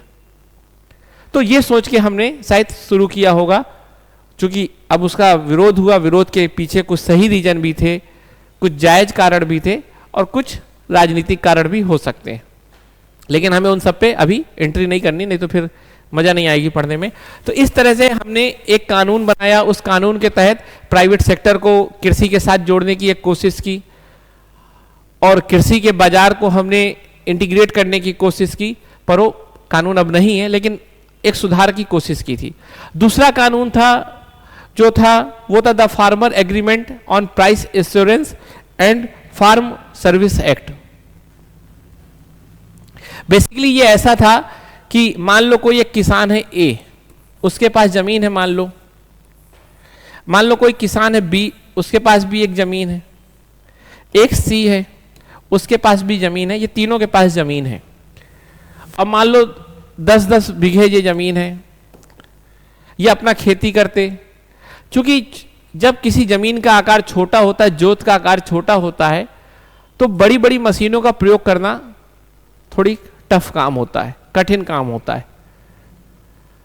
तो ये सब किसान जो एग्रीकल्चर एक्टिविटी में इन्वॉल्व होते वो काफी इफिशिएंट ना होती। लेकिन सपोज करो एक डी है जो बिजनेसमैन है, या कहिए आप कोई एक पूंजीपति है, पैसे वाला आदमी है और बिजनेसमैन करता है और इसकी फैक्ट्री है चिप्स बनाने की। वो इन तीनों से कहे कि भाई ये तीनों मुझे दे दो जमीन, या मेरे लिए इसमें क्या उगाओ, आलू उगाओ, पोटैटो। और ये तीनों आपस में मिलते और इसके साथ क्या कर लेते, एग्रीमेंट कर लेते, और इस तरह से ये इनको पैसे दे देता और बाद में इनसे सामान खरीद लेता। तो ये सिस्टम हो सकता था जिसको हम कॉन्ट्रैक्ट फार्मिंग बोलते हैं। और इस तरह से निजी लोग, अर्थात आप ये भी कहिए, जब मैं प्राइवेट बोलूं तो समझिए कैपिटल, और इस तरह से एग्रीकल्चर में कैपिटल इनफ्लो बढ़ जाता और इंफ्रास्ट्रक्चर रिलेट ग्रोथ होती। अब चूंकि ये बिजनेस करेगा तो यहां पर फैक्ट्री भी लगाता हो, या कुछ ना कुछ पता चला कोई शीत गृह है ना, जिसको हम फ्रिज के हिसाब से आप वेयर हाउस सोच सकते हैं, वो भी बनवाता, ट्रांसपोर्ट से रिलेटेड काम करता, क्योंकि इसको तो अच्छे से अच्छा आलू चाहिए अपने चिप्स के लिए। और इस तरह से एक एग्रीमेंट होता तो कई सुधार देखने को मिल सकते थे, पर यह भी नहीं आया, रिपील कर दिया गया। और ऐसे ही एक इसेंशियल कमोडिटी एक्ट था। ये एक्ट बेसिकली एक अच्छे इंटेंशन के साथ बनाया गया था, जिसका पर्पज था जमाखोरी को रोकना। अर्थात ये तय करता था कि कोई इंसान मैक्सिमम किसी चीज का कितना स्टॉक अपने पास रख सकता है। क्योंकि पहले क्या होता था, कोई चीज अगर मान लो महंगी हो रही है, सपोज करो आज मान लो प्याज 10 रुपए किलो है, और मुझे ऐसा चांस लगा कि प्याज महंगी होगी, और मेरे पास मान लो अभी 100 करोड़ है, मैं ज्यादा से ज्यादा प्याज जितनी हो सब स्टॉक कर लूं अपने पास, अपनी बिल्डिंगों में भरवा लूं, वेयर हाउस में।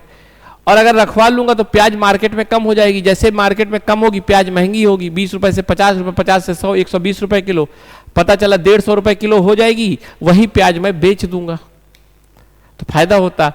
ये अनएथिकल भी है और इलीगल भी है, क्योंकि इसेंशियल कमोडिटी एक्ट सरकार को पावर देता है कि वो किसी भी कमोडिटी को इस एक लिस्ट में डाल देगी अगर नाम, तो फिर उसके संबंध में लिमिटेशन तय कर सकती है कि मान लो कोई प्याज केवल 25 किलो ही अपने पास रख सकता है, उससे ज्यादा रखेगा तो।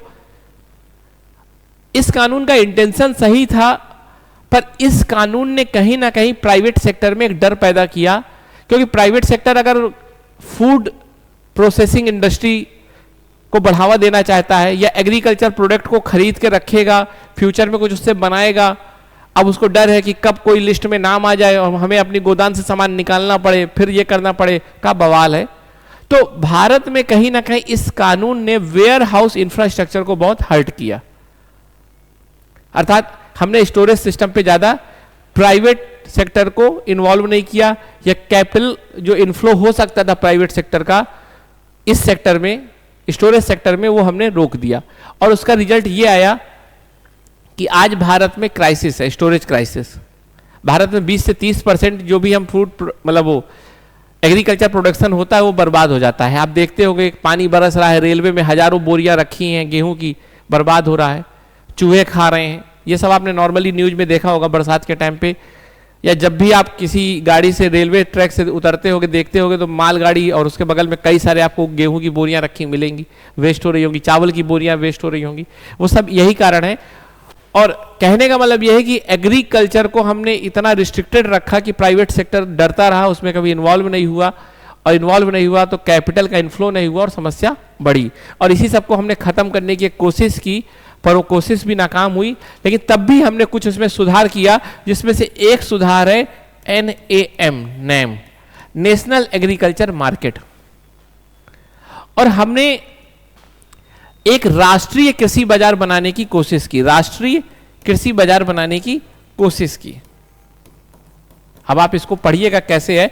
हमने कहा कि अब जैसे मान लो ये पूरा देश है, ठीक है, इसमें ये उत्तर प्रदेश की एक मंडी है और ये एक मान लो कर्नाटक की मंडी है, यहां पर एक डिस्प्ले है और यहां पर एक डिस्प्ले है और सब आपस में कनेक्टेड है।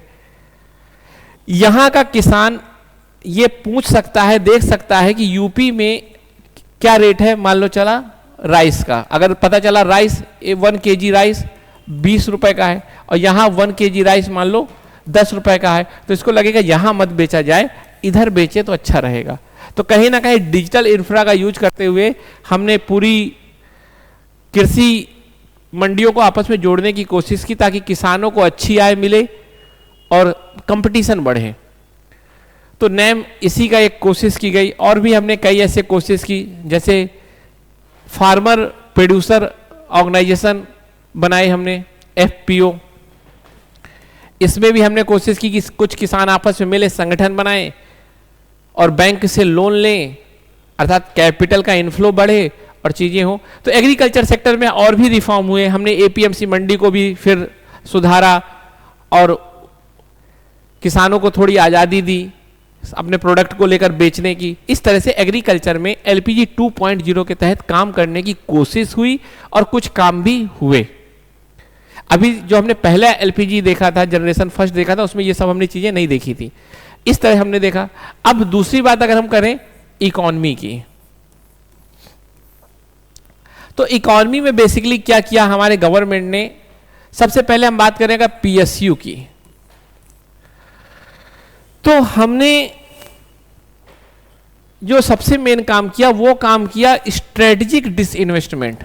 स्ट्रेटेजिक डिसइन्वेस्टमेंट मतलब जो डिसइन्वेस्टमेंट का पहले हमने कॉन्सेप्ट पढ़ा, जिसमें सरकार अपनी ओनरशिप कम करती थी और वो 51% तक कम करती थी, उससे कम नहीं करती थी। कहने का मतलब सरकार का डिसीजन लेने का पावर बना रहता था, केवल 49% या इससे कम शेयर ही सेल करती थी, है ना। अर्थात प्राइवेट सेक्टर के पास इतना ही हो सकता था और इतना पब्लिक सेक्टर के पास रहता है। पहले का डिसइन्वेस्टमेंट ऐसा था। लेकिन अब गवर्नमेंट ने स्ट्रेटेजिक डिसइन्वेस्टमेंट को फॉलो किया और ओनरशिप को भी डाइल्यूट कर दिया और ये कहिए कि प्राइवेटाइजेशन ही कर दिया। और इंडियन एयरलाइंस का देख सकते हो आप, इसमें पेट्रोलियम से रिलेटेड भी आप इसमें कुछ कंपनियां पाओगे। इस तरह से गवर्नमेंट ने ये एक अप्रोच PSU से रिलेटेड किया। और भी हम देख सकते हैं एक स्कीम, अगर आप देखिए, नेशनल मोनेटाइजेशन पाइपलाइन, ये भी आप देख सकते हो, नेशनल मोनेटाइजेशन पाइपलाइन। इसमें सरकार ने क्या किया, इसमें सरकार ने ब्राउन फील्ड प्रोजेक्ट, जो सरकार के ब्राउन फील्ड प्रोजेक्ट थे, अर्थात सरकार के जो प्रोग्राम चल रहे थे, जो फैक्ट्रियां, जो सरकार के एसेट्स काम कर रहे थे, सरकार ने वो भी ऑपरेशनल लीज पे देना शुरू कर दिया। ऑपरेशनल लीज का मतलब, जैसे सपोज करो एक मेरा घर है और मैं घर ना बेचूं बल्कि घर के प्रयोग करने संबंधित अधिकार किसी प्राइवेट या किसी व्यक्ति को दे दूं, तो उसके ऑपरेशनल राइट कि भाई घर तो मेरा ही रहेगा लेकिन 5 साल के लिए तुम ले लो, इसके ऑपरेशनल राइट, अर्थात जैसे इसको यूज करना हो। तो सरकार ने भी रोड, हाईवे, पोर्ट, इस तरह की चीजों को ऑपरेशनल राइट्स प्राइवेट सेक्टर को देना चालू किया। तो कहीं ना कहीं ये भी एक प्राइवेट सेक्टर का बढ़ता रोल देखेगा आपको। और जो बात कर रहे थे हम स्ट्रेटेजिक डिसइन्वेस्टमेंट की, तो आप देखिए कि सरकार ने जो विनिवेश 1991 से शुरू हुआ, अब उसको और गहन कर दिया और डीप कर दिया। तो ये दो चीजें मैंने आपको बताई कि कैसे स्ट्रेटेजिक डिसइन्वेस्टमेंट शुरू हुआ और सरकार ने अपनी ओनरशिप को खत्म करना शुरू किया, और नेशनल मोनेटाइजेशन पाइपलाइन को भी आप इससे जोड़ सकते हो। साथ में सरकार ने एक काम और किया कि पीएसयू थे जो, वो दो तरह के होते हैं, बड़ा ध्यान से समझिएगा थोड़ी। पीएसयू दो तरह के होते हैं, एक होते हैं स्ट्रेटेजिक सेक्टर पे बेस और एक होते हैं नॉन स्ट्रेटेजिक सेक्टर पे बेस। स्ट्रेटेजिक सेक्टर का मतलब होता है ऐसे पीएसयू जो भारत के एग्जिस्टेंस के लिए बहुत इंपॉर्टेंट है, अर्थात ऐसी पीएसयू कंपनियां जो भारत के लिए महत्व रखती हैं, अर्थात उसके साथ किसी भी तरह का छेड़छाड़ भारत की सॉवरेंटी को प्रभावित कर सकता है, भारत के एग्जिस्टेंस को प्रभावित कर सकता है। जैसे मैंने एक उदाहरण के तौर पे बताया था कि अगर मान लो मेरे नाक, कान, हाथ में कुछ हो जाए तो मेरा एग्जिस्टेंस बना रहेगा, लेकिन मेरे हार्ट, किडनी, लीवर में कुछ हो जाए तो एग्जिस्टेंस पे सवाल उठेगा। तो वैसे ही देश के कई ऐसे सेक्टर होते हैं, जैसे मान लो एटॉमिक सेक्टर, जैसे मान लो बैंकिंग सेक्टर, हेल्थ सेक्टर, या सपोज करो और भी ऐसे कई सेक्टर आप देख सकते हो जो बहुत इंपॉर्टेंट होते हैं, है ना, जैसे इलेक्ट्रिसिटी से रिलेटेड सेक्टर। ये सब जो सेक्टर होते हैं ये देश के एग्जिस्टेंस के लिए बहुत जरूरी होते हैं, डिफेंस से रिलेटेड होते हैं, जिसमें सरकार का स्वामित्व होना चाहिए। अगर प्राइवेट सेक्टर को ये पूरी तरह से दे दे और प्राइवेट सेक्टर लापरवाही कर जाए तो फिर देश का क्या होगा। तो सरकार इसको बहुत इंपॉर्टेंट मानती है और सरकार कहती है कि स्ट्रेटेजिक सेक्टर जो होंगे जैसे डिफेंस, बैंकिंग सेक्टर, हम इसमें अपना ओनरशिप तो रखेंगे, मतलब जो पीएसयू हैं, लेकिन हम अपने पीएसयू को कम से कम कर लेंगे। सपोज करो अगर मान लो 10 पीएसयू हैं डिफेंस को लेकर, ये एक ही काम कर रही हैं, तो मैं ये कह रहे हैं कि हम 10 को एक में ही बना देंगे, अर्थात एक कर देंगे।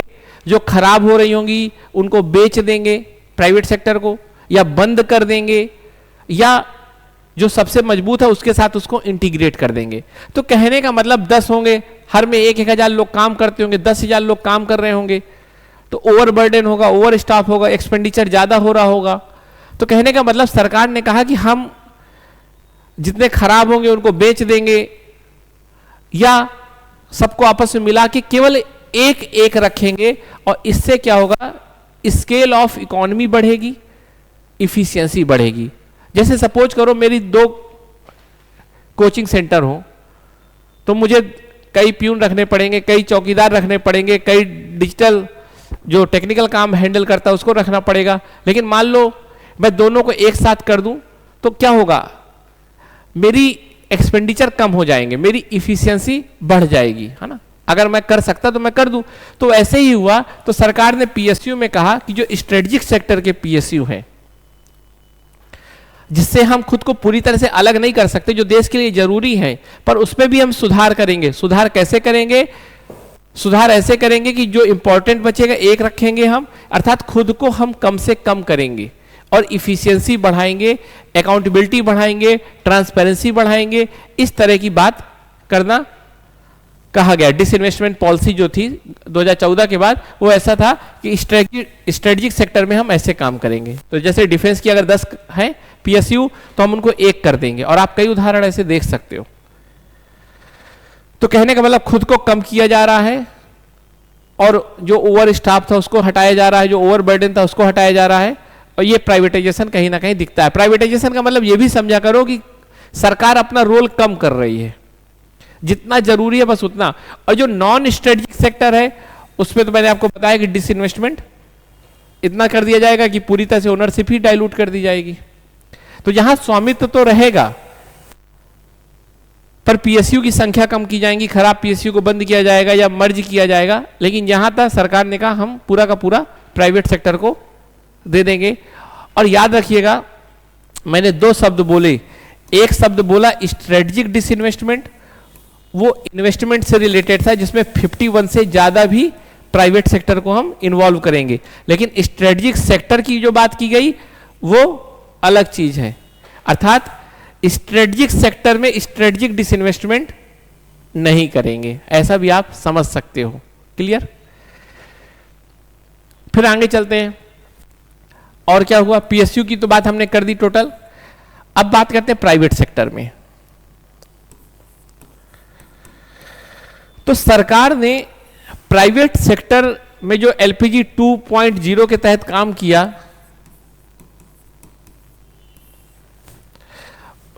तो क्या किया, अब उसकी बात करते हैं। काम इतने सारे हैं कि आपको नॉर्मली सब उदाहरण तो मैं नहीं बता सकता। बस इतना समझो कि सरकार ने प्राइवेट सेक्टर के लिए दो काम किए। एक तो कैपिटल का इनफ्लो बढ़ाया कि ज्यादा से ज्यादा कैपिटल आए भारत में।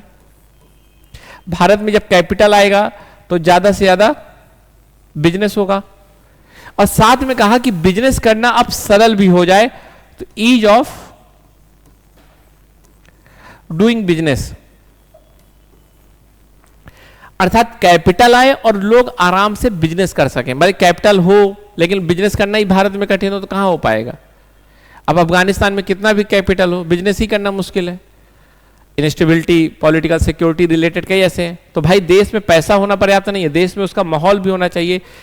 और आप कहिए कि कैपिटलिस्ट जो क्लास है या जो बिजनेसमैन है उनको काम करना के लिए आसानी होगी, तभी वो काम करेंगे। तो भारत में प्राइवेट सेक्टर के लिए कैपिटल इनफ्लो को बढ़ाने के लिए हमने सबसे मेन जो काम किया वो एफडीआई को हमने प्रमोट किया, या फॉरेन इन्वेस्टमेंट को हमने प्रमोट किया। और हर सेक्टर में जितना भी इकोनॉमिक सेक्टर था, ऑटोमोबाइल सेक्टर हो, एग्रीकल्चर सेक्टर हो, या बहुत सारे सेक्टर ऐसे हैं जो आप देख सकते हैं, है ना, information technology sector, defence sector, सब में हमने एफडीआई की लिमिट को बढ़ा दिया। अर्थात अब ज्यादा विदेशी निवेश इन सेक्टर में हो सकता था, तो हमने एफडीआई को बढ़ावा दिया। साथ में हमने डायस्पोरा, जो भारत के मूल निवासी या भारत के मूल लोग विदेशों में रह रहे हैं, जैसे मतलब भारत में पैदा हुए यूएसए में रह रहे हैं, यूरोप में रह रहे हैं, उन सबको हमने मोटिवेट किया कि वो ज्यादा से ज्यादा कैपिटल इनफ्लो भारत में करें या इन्वेस्टमेंट भारत में करें।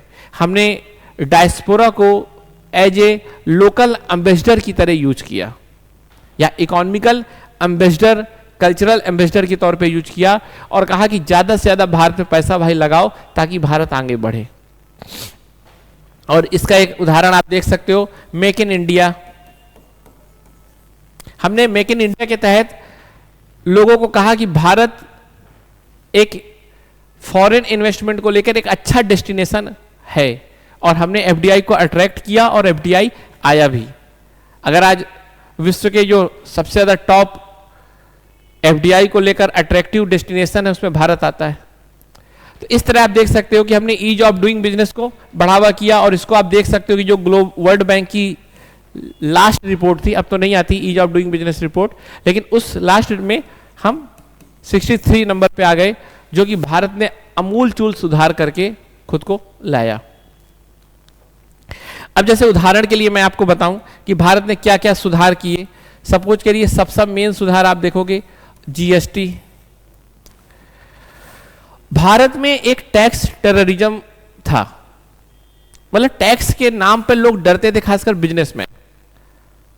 भारत ने उसको कैसे सुधारा कि जितना भी इनडायरेक्ट टैक्स थे, कई सारे के टैक्स थे, जितने तरह के टैक्स होंगे उतने तरह के इंस्पेक्टर होंगे, उतने तरह के कानून होंगे, उतनी तरह की आपके पास बाध्यताएं होंगी, उतना ही आपके शोषण का तरीका बढ़ेगा। सरकार ने उन सबको खत्म किया और जीएसटी के अंदर सबको मर्ज कर दिया। और साथ में जब जीएसटी बनाया तो सरकार ने बिजनेस को कैसे स्मूथली रन किया जा सकता उस हिसाब से इसके प्रोसीजर, ताकि लोगों को ज्यादा दिक्कत ना हो। और जीएसटी ने कहीं ना कहीं टैक्स को लेकर, खासकर इनडायरेक्ट टैक्स को लेकर जो कंप्लायंस थे वो बहुत इजी कर दिए, बहुत स्मूथ कर दिए। अब टैक्स पे करना आसान हो गया। जो सरकारी अधिकारियों के पास डिस्क्रिएशन होता था, विवेकाधिकार होता था बहुत ज्यादा, जिसके कारण वो शोषण कर सकते थे, अपने मन का कर सकते थे, वो भी अब कम हो गया। और टैक्स एडमिनिस्ट्रेशन में ऑब्जेक्टिविज्म या वस्तुनिष्ठता आई। तो कहने का मतलब जीएसटी के आने से टैक्स कंप्लायंस बहुत आसान हुआ। टैक्स कंप्लायंस आसान होगा तो हमारा भारत प्राइवेट इन्वेस्टमेंट के लिए एक अच्छा डेस्टिनेशन बनेगा, हमारे भारत की कॉम्पिटिटिवनेस बढ़ेगी।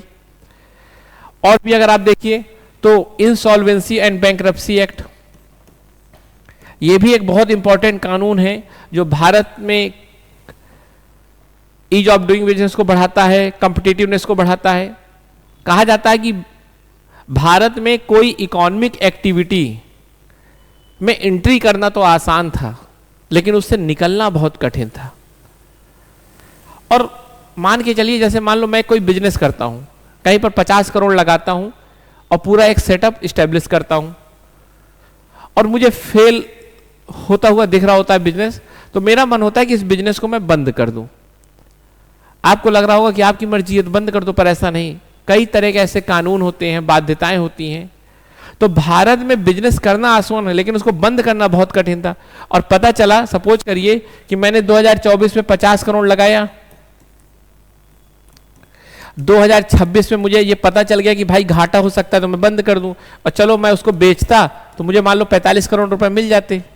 अब मैं बंद करके इस पैसे को कहीं और लगा सकता था, लेकिन इतने ज्यादा लीगल प्रोसीजर थे, इतने ज्यादा बाध्यताएं थी, लाइबिलिटी थी कि भाई बंद करने की कोशिश करते तो 10 साल लग जाता। पता चला 2034 तक हम फंसे हैं अपने आप को बंद, अपने बिजनेस को बंद करने के लिए। और पता चला फिर 2034 बाद बेचते तो 10 करोड़ रहता, और इन्फ्लेशन के साथ जब इसको जोड़ोगे तो सही 1 ही करोड़ बचे। तो ऐसे समझो कि जो लिक्विडिटी थी, जो हमारे पास एसेट था, हम कैसे अपने एसेट्स को बर्बाद कर रहे थे, क्योंकि हम बिजनेस में आ तो जाते थे। तो भाई लोग डरते थे भारत के अंदर किसी बिजनेस एक्टिविटी में इन्वॉल्व होने से, क्योंकि देखो बिजनेस का जितना सक्सेस होने का चांस है उतना फेल होने का भी चांस है। पर फेल होने के बाद अगर निकलने का चांस होगा, लिक्विडिटी होगी इकोनॉमी में, एंट्री और एग्जिट आसान होगा इकोनॉमी में, तो ठीक है भाई। जब एग्जिट इतना टफ है तो लोग कहेंगे एंट्री ही ना करो। तो कहने का मतलब ये इकोनॉमिकल चक्रव्यूह था जिसमें अभिमन्यु घुस तो जाता है लेकिन निकल नहीं पाता। तो सरकार ने इंसॉल्वेंसी एंड बैंकरप्सी एक्ट बनाया कि भाई अगर किसी को अपने आप को इंसॉल्वेंट या बैंकरप्ट घोषित करना हो तो सरकार ने कहा कि भाई 210 दिन मैक्सिमम, इससे ज्यादा दिन नहीं, इतने ही दिन में सारा काम समेटो। अर्थात एक टाइम बाउंड कर दिया कि इससे कम समय में सब कुछ हो जाना चाहिए। और सरकार ने, आप कह सकते हो कि इसको भी स्मूथ किया और लोगों का बाहर निकलना आसान किया। जब बाहर निकलना आसान होगा तो एंट्री भी आसान हो जाएगी और एफडीआई को बढ़ावा मिलेगा। साथ में सरकार ने कॉर्पोरेट टैक्स जो नॉर्मली 30% होता था उसको कम करके 22% कर दिया 2019 में। कहने का मतलब, सपोज करो एक कंपनी है, वो 100 रुपए का प्रॉफिट कमाती है, तो पहले उसे 30 रुपए टैक्स में देना पड़ता था, अब 22 रुपए 22 रुपए टैक्स में देना पड़ेगा। इससे क्या होगा? इससे सबसे बड़ा फायदा है कि कंपनियों को लगेगा कि अब ज्यादा प्रॉफिट है भारत में, और जब वो प्रॉफिट ज्यादा दिखेगा तो मोटिवेशन होगा, तो भारत में आके बिजनेस करेंगे। तो भारत अपने आप को कैसे एक अच्छा डेस्टिनेशन बताना चाह रहा है, दिखाना चाह रहा है, उसी की कोशिश कर रहा है कि ज्यादा से ज्यादा प्राइवेट कैपिटल आए। और भी सरकार ने इस पे काम किया। लॉजिस्टिक कॉस्ट को कम करने की कोशिश की गई। लॉजिस्टिक कॉस्ट, सपोज करो कि मैं फैक्ट्री में एक आइटम 10 रुपए में बनाता हूं, लेकिन उसे मुझे, मान लो मैंने इलाहाबाद में बनाया, प्रयागराज में, और उसको मुझे दिल्ली में बेचते भेजते 30 रुपए उसका प्राइस हो जाए, 20 रुपए किस में लग जाए? ट्रांसपोर्ट में।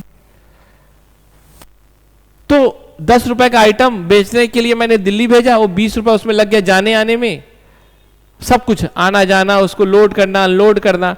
तो कहने का मतलब ये लॉजिस्टिक कॉस्ट है, उसकी आने जाने में जो पैसा लग रहा है, उसके ढुआई में, उसके रखने में, उसके केयर में। और ये जितना ज्यादा होगा प्रोडक्ट उतना ही महंगा होता जाएगा। जब प्रोडक्ट महंगा होगा तो बिकेगा कम। तो कहने का मतलब कॉम्पिटिटिवनेस खत्म हो जाएगी, फिर बाहर कैसे बिकेगा? सपोज करो चीन है, चीन कोई 10 रुपए का आइटम बेचता है अपने पोर्ट तक। अब चीन रुपए में तो नहीं बात करेगा, लेकिन समझने के लिए मैं बता दूं, सपोज करो ये चीन है और चीन कोई 10 रुपए का आइटम बनाता है और उसको पोर्ट तक जाने में मान लो 12 रुपए का ही होता है वो। अब मान लो इंडिया है, 10 रुपए का कोई आइटम बचाता है, पोर्ट में जाने में वो 20 रुपए का हो जाता है। तो चीन की लॉजिस्टिक कॉस्ट 2 रुपए अप्रॉक्स आ रही है और यहां 10 रुपए आ रही है। मैन्युफैक्चरिंग कॉस्ट दोनों की सेम है, लेकिन लॉजिस्टिक कॉस्ट ज्यादा है। इसके कारण इसका आइटम, भारत का आइटम, अब पता चला श्रीलंका में है ये, तो किसका बिकेगा? इसी का बिकेगा। तो इसीलिए अगर भारत को अपना आइटम ज्यादा से ज्यादा एक्सपोर्ट करना था तो लॉजिस्टिक कॉस्ट भी कम करनी पड़ेगी, है ना।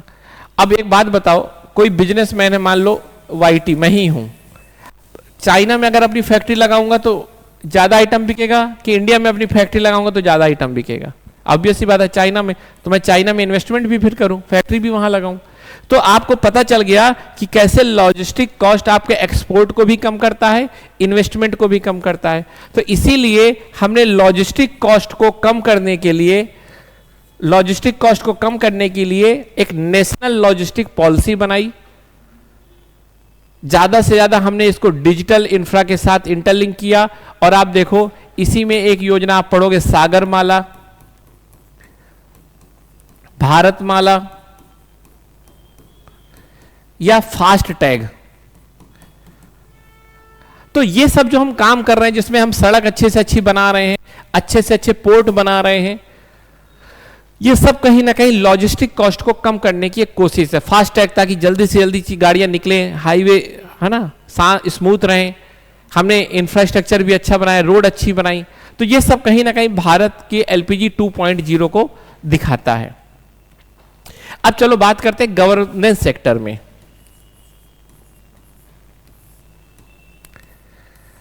अगर वीडियो लंबी हो तो आप इसको आराम से रुक रुक के भी देख सकते हो, कोई जल्दी नहीं कि एक ही दिन में देखना है। गवर्नेंस सेक्टर पे अगर देखा जाए तो जो भारत का सबसे मेन काम था वो था मिनिमम गवर्नमेंट मैक्सिमम गवर्नेंस। सरकार ने यह कहा कि अब हम नियंत्रण या बाध्यताएं बहुत कम करेंगे, सुविधाएं ज्यादा देंगे। भारत में पहले नियंत्रण बहुत था, हर जगह आपको इंस्पेक्टर राज मिलेगा, हर जगह आपको कानून मिलेगा, बहुत ज्यादा बर्डन होता था कोई भी काम करना। 10 तरह के फॉर्म भरो, 20 तरह के फॉर्म भरो, 50 तरह की एनओसी लो, ये सब कहीं ना कहीं डिमोटिवेट कर देता था बिजनेस करने के लिए। इसीलिए सरकार ने कहा कि भाई अब ये तामझाम हम खत्म करते हैं, आपको सुविधाएं ज्यादा देते हैं। उदाहरण के तौर पे देखो हमने इसके लिए क्या किया, जितने भी पुराने लॉ थे, जो ऐसे लॉ जो किसी काम के नहीं थे, हमने उनको खत्म कर दिया, पुराने लॉ को। हमने टैक्स गवर्नेंस को बहुत इंप्रूव किया, जैसे फेसलेस असेसमेंट, आपको कोई जरूरत नहीं कहीं जाने की, आप सारा काम कंप्यूटर से या इंफॉर्मेशन टेक्नोलॉजी का प्रयोग करके कर सकते हो, जिसके कारण अब आपको ज्यादा परेशान नहीं होना। हमने कानून भी बहुत कम किए, हमने सिंगल विंडो क्लियरेंस सिस्टम बनाया कि आपको केवल एक ऑफिस जाना, वहां से सब कुछ क्लियर हो जाएगा। हमने सेल्फ अप्रूवल भी बनाया कि आप खुद अप्रूव कर दो कि आप सही हो, हम मान लेंगे। हमने इंपोर्ट एक्सपोर्ट को लेकर भी बहुत सारे नियमों को डाइल्यूट किया। कहीं ना कहीं इसका विदेश का भी ट्रेड फैसिलिटेशन एक प्रोग्राम है, एग्रीमेंट है, उसका भी इंपैक्ट था। पर खुद से भारत ने मिनिमम गवर्नमेंट और मैक्सिमम गवर्नेंस के अप्रोच को अपनाया। हमने जितनी मिनिस्ट्री थी उसको भी आपस में मर्ज किया ताकि कोऑर्डिनेशन अच्छा हो सके, और कोऑर्डिनेशन अच्छा होगा, डिसीजन स्मूथ होंगे, डिसीजन बड़े रिस्पॉन्सिव होंगे और क्विक होंगे। तो इस तरह से आप कह सकते हो कि हमने अपने कॉर्पोरेट हमने अपनी गवर्नेंस को बदला। हमने कहा कि हमारी गवर्नेंस जो पहले थी वो चीजों को अवॉइड करती थी, बाईपास करती थी, कंफ्यूज रहती थी, डिले करती थी, जिसको हम एबीसीडी सिंड्रोम बोलते हैं। मतलब पहले के अधिकारियों के पास आप जाओ तो या तो काम को अवॉइड करेंगे कि नहीं करना, क्योंकि वो डरते थे कि अगर मैं कर दिया कुछ गड़बड़ हो गया तो बवाल। बाईपास कर देते थे कि वहां करवा लो, या यहां से गलती है उधर भेजो, ये करो वो करो, कंफ्यूज रहते थे और डिले करते थे। ये पहले हमारा एडमिनिस्ट्रेटिव एटीट्यूड था। हमने इसको बदला, हमने कहा प्रोएक्टिव रहो, क्विक रहो, और ये सब आप इस गवर्नेंस में आप पाओगे। तो एलपीजी 2.0 के तहत आप इन सबको भी देख सकते हो। हमने कॉर्पोरेट गवर्नेंस को भी सुधारा। हमने कंपनी एक्ट, जो पुराना कंपनी एक्ट था उसको खत्म करके 2013 में एक नया कंपनी एक्ट बनाया। हमने उसमें जो माइनॉरिटी शेयर होल्डर थे उनकी केयर करने के लिए इंडिपेंडेंट डायरेक्टर का रोल बढ़ाया। इंडिपेंडेंट डायरेक्टर को लेकर हमने कानून कड़े किए, उनकी ट्रेनिंग का प्रोग्राम किया, ताकि भारत में जो माइनॉरिटी वाले शेयर होल्डर हैं वो ज्यादा से ज्यादा सिक्योर फील करें और ज्यादा पैसा अपना लगाएं। हमने भारत की गवर्नेंस को, भारत की ब्यूरोक्रेसी को, जो रेड टेपिज्म सिंड्रोम से पीड़ित थी, उसे रेड कारपेट अप्रोच से डेवलप किया। अर्थात पहले जो हम डराते थे कि यहां आओगे तो ये करना पड़ेगा, वो करना पड़ेगा, अब उनके लिए हमने रेड कारपेट बिछाया कि आप भारत आइए, आपका स्वागत है। और इस तरह हमने देखा कि हमने एलपीजी 2.0 किया, अर्थात नए तरह के सुधार किए, नए तरह की एक व्यवस्था स्टैब्लिश की, और जिसका उद्देश्य भारत में प्राइवेटाइजेशन को बढ़ाना नहीं, इफिशियंसी को बढ़ाना था। और तो बात अलग कि प्राइवेटाइजेशन बढ़ेगा, पर इफिशियंसी को बढ़ाना था और ऐसी अर्थव्यवस्था बनाना था जो इंडस्ट्रियल रिवोल्यूशन 4.0 के अकॉर्डिंग हो। आज कोई भी अगर आपके मन में क्वेरी हो, क्वेश्चन हो, तो आप उसको पूछ सकते हैं, क्योंकि मैंने कई कॉन्सेप्ट को नाम लेके छोड़ दिया, क्योंकि मैं ये उम्मीद करता हूं कि आपको इतनी जानकारी होगी। अगर आपको तब भी नहीं आता तो आप मुझे मैसेज कर सकते हैं, कमेंट कर सकते हैं, मैं आपको प्रॉपर रिस्पॉन्स करूंगा। Thank you.